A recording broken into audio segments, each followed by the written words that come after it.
প্রতিদিন একই নাস্তা না খেয়ে চলুন ভিন্ন কিছু ট্রাই করা যাক। হ্যালো বন্ধুরা, আসসালামু আলাইকুম। কেমন আছেন সবাই? আশা করি ভালো আছেন। আবারও অনেক দিন পর নতুন একটা ভিডিওতে সবাইকে স্বাগতম।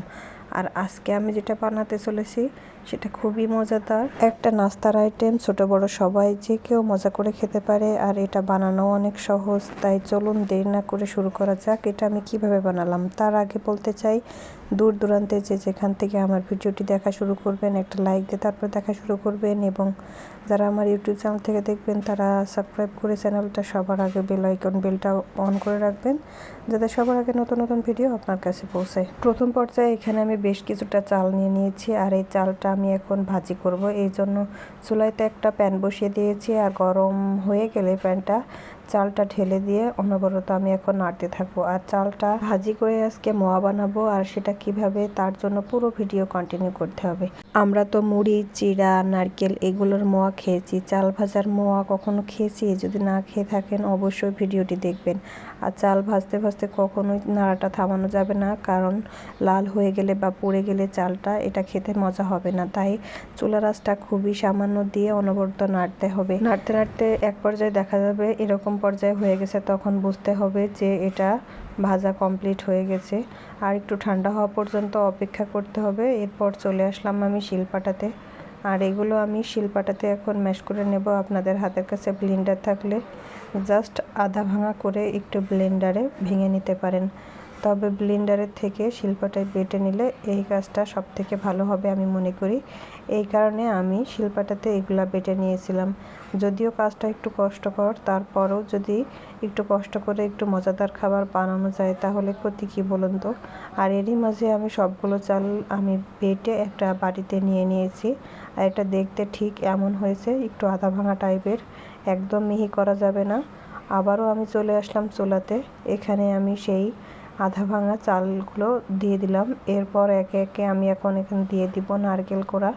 আপনাদের হাতের কাছে থাকলে দিতে পারেন, আর না থাকলে স্কিপ করতে পারেন, সমস্যা নাই। তবে নারকেল কোড়াটা দিলে অনেক মজা হবে ইনশাল্লাহ। অনেক অনেক উপকরণ দেওয়া যায়, কিন্তু মাত্র কয়েকটা উপকরণ দিয়ে আমি এটা তৈরি করব, তাও এটা খেতে অনেক অনেক মজা হয়েছে। আর এখানে আমি গুড় ব্যবহার করব।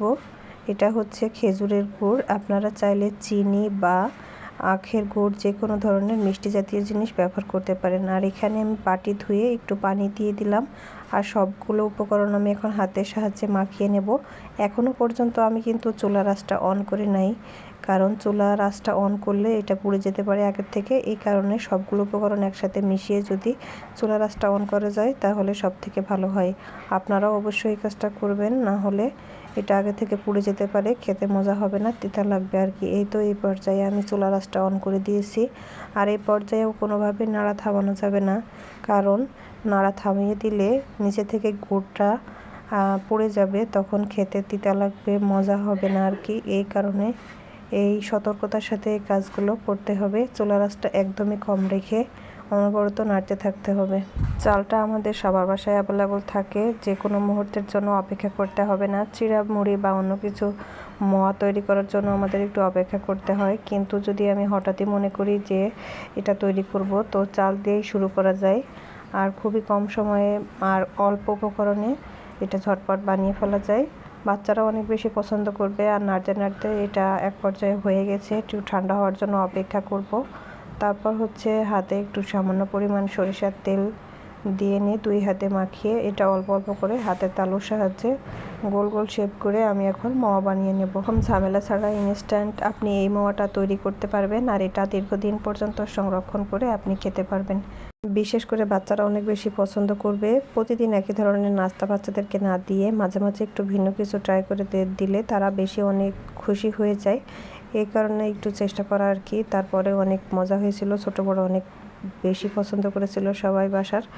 আর এই তো এভাবেই আমি সবগুলো মোয়া প্রস্তুত করে নিয়েছি, খুবই সহজ, খুবই কম সময়ে।